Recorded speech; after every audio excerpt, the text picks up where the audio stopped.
बुद्धं शरणं गच्छामि, धम्मं शरणं गच्छामि।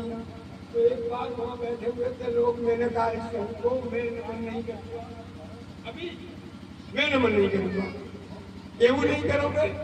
ये बिल्कुल अगर पवित्र मन के हो, 15 लड़का, 16 लड़का, 17 लड़का, और जिस चीज की रखवाली करनी होती है इनके शरीर में एक दूसरी रहती है, मैं क्यों नहीं कर दादी की क्या गलती होती है? मैंने भले आप कह दिया। और वहाँ जो बड़े दो बंदे डरता, मैंने कहा है ये जो सर है ये मूर्ति का नहीं बना हुआ, पूरी ताकत लगाई गई बढ़िया बनने की। भाई कितनी ताकत है आप लोग। तो एक तो बात ये है, दो बातें हो गई। क्या क्या हो गई? एक तो मन की बात हो गई, अपवित्र मन से कर्म करोगे तो तुम्हें कष्ट मिलेगा, और पवित्र मन से आप कर्म करोगे तो सुख वैसे ही चलेगा जैसे एक किसी आदमी के पीछे छाया चलती जाती है। तो हमारे इस कमेटी ने, हमारे सारे लोगों ने बड़े पवित्र मन से काम किया है। अब चूंकि कुछ लोगों को हमने गोद दे रखा है, धोखे से उनकी गलती गलत लिखी हुई है, हमें पता नहीं चलता जब सुरंदियों को पढ़ते तो हमें पता ही है, महसूस नहीं होता है कर्मा कहने हैं। आगे सुनिए।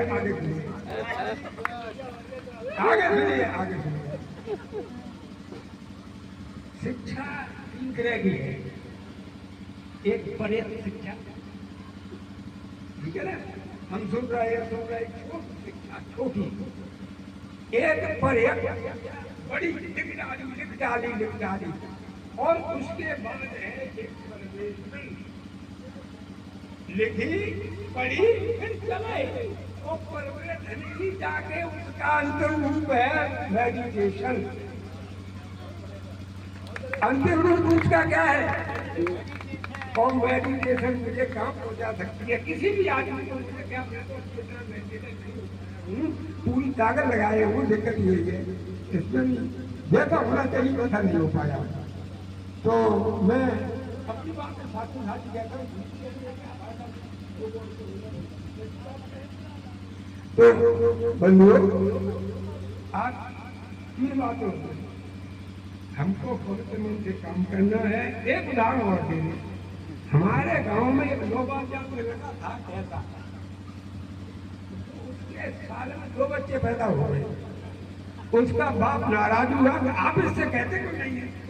थोड़े दिन की बात है, हमने उनसे बुराया ना थी, तुम एक बात मेरी मान लो, सो क्या हमने क्या महीना है तुम ब्रह्मचरी रह, कोई कह नहीं सकता है तुम ब्रह्मचरी रह रहे हो। तो वो वाकया एक दूसरा और आया, हम उनसे कहते रहते हो इस जाड़े में 2 महीना ब्रह्मचरी रहना, और यही हमारा कोर्ट यार है, यही आसन लगाने आना है। तो वो बोला कि चच्चू सिर्फ कहियो जय बात मत कहियो।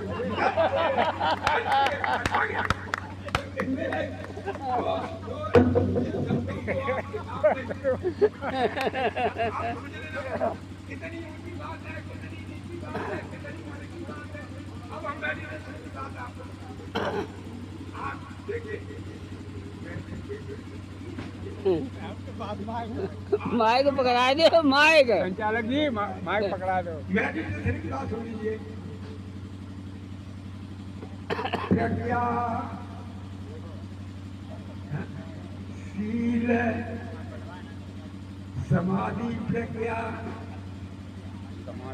शील क्या है? नींव है, नींव। किसी जैसे दीवार की नींव होती ना, अगर नींव मजबूत नहीं है आपकी तो ध्यान है, और ध्यान धर्म की भीड़। ध्यान क्या है? धर्म की दीवार है। और प्रज्ञा छत है धर्म की। मंगल भवन ऐसा मंगल भवन हमारा बन के तैयार हो गया, बहुत पवित्र चीज बनकर तैयार हो जाएगी। कब? शील धर्म की नींव है, ध्यान धर्म की भीड़, प्रज्ञा छत है धर्म की, मंगल भवन है अपनी। कोई गलत बात है? सत्य बात है, धारण करने लायक है।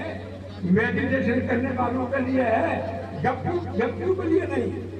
अब मेडिटेशन और आगे क्या काम करता है?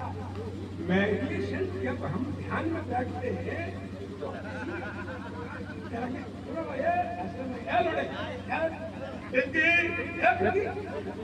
हम अपनी प्रिंसिपल है,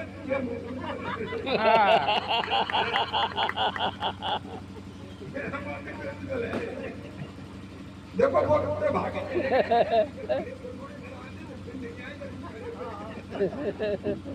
तो खैर कोई बात नहीं। राजा महाराजा क्या कह सकते, कोई बात नहीं। तो ठीक आगे की बात तो मित्र पैदा हुए ध्यान हम इसलिए लगाते हैं कि तुम्हारी क्षमता और सारी चीजें रहते हैं, अच्छी चीजें मिलती है और बुरी चीजें रहती है। जब अनेक सब चीजें क्यों करें? तो अनित्य है, अनित्य ही हमारा मैं और मेरा खत्म होता है। जो चीज नित्य लेकिन उसे कहें कि मेरे लिए कितनी जड़ चीज तुम्हें समझाओ, आदमी को कतई वो ही नहीं है। सारी चीज से मोह खत्म होता है। देखो सब चलेगा। जब हमारा मोह खत्म हो जाएगा, किसी से प्यार नहीं रहेगा, हैं?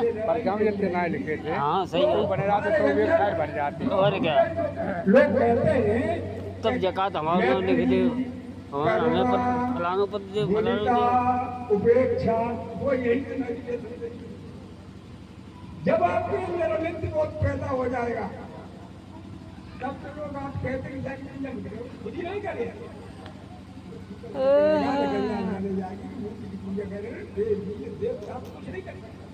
बस उसका मन, उसका चित्त चंचल न रहे, उसके अंदर सही अनित्य बोध पैदा होता चला जाए। बंधुओं, तो इस तरह से आप सही काम को करेंगे, चाहे सही आप शिव का पालन करें, चाहे पवित्र और पवित्र मन से काम करें, चाहे तपोर ब्रह्मचर्य, चाहे आप सत्य का दर्शन करें। कचहरी गए तब बात मेरी जात तुम्हारे कमरा में जरूर जाते ये हाँ अच्छा। निश्चित जाए चाय पीते थे। और पिताजी के बहुत दोस्त थे, तो कहने का हमारा पिताजी प्रिंसिपल थे ना तो मेडिटेशन का अंतिम लक्ष्य यही है। जब हमारे अंदर तभी हमें अमोह होगा, किसी से लगाव नहीं होगा।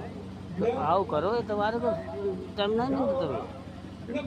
गाँव चले जाते रुको करें तो अरे भाई 6 बजे से यहाँ पर निकलते हैं। अच्छा अच्छा हाँ 6 बजे से 7 बजे तक आओ यहाँ पर आराम से।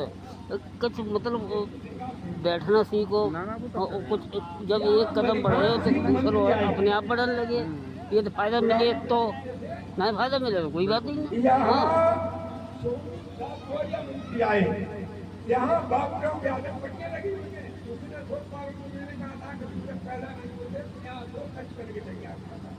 ये बाबा साहब करते जाते थोड़ा चुनाव लड़ा था, बाबा साहब जिंदाबाद। और बाबा साहब की बटिया माई में और विश्व में सबसे बड़ा योद्धा कौन? मोर की बटिया लेके चले। हाँ तो इसलिए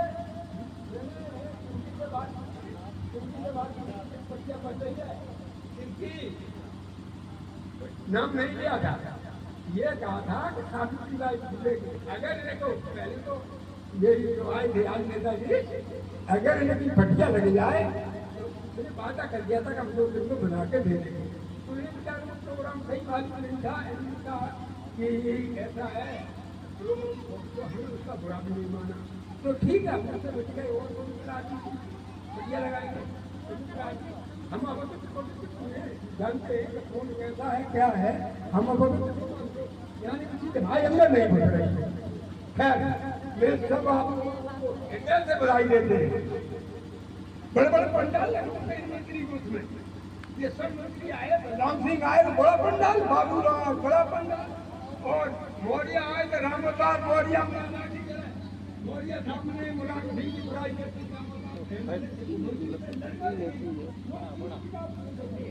मौका आया। तो बंधुओं, मैं सब लोगों को बधाई देता हूँ, आशीर्वाद देता हूँ बधाई देता हूँ और आशीर्वाद देता हूँ और धन्यवाद देता हूँ श्रोताओं को, भक्तों को।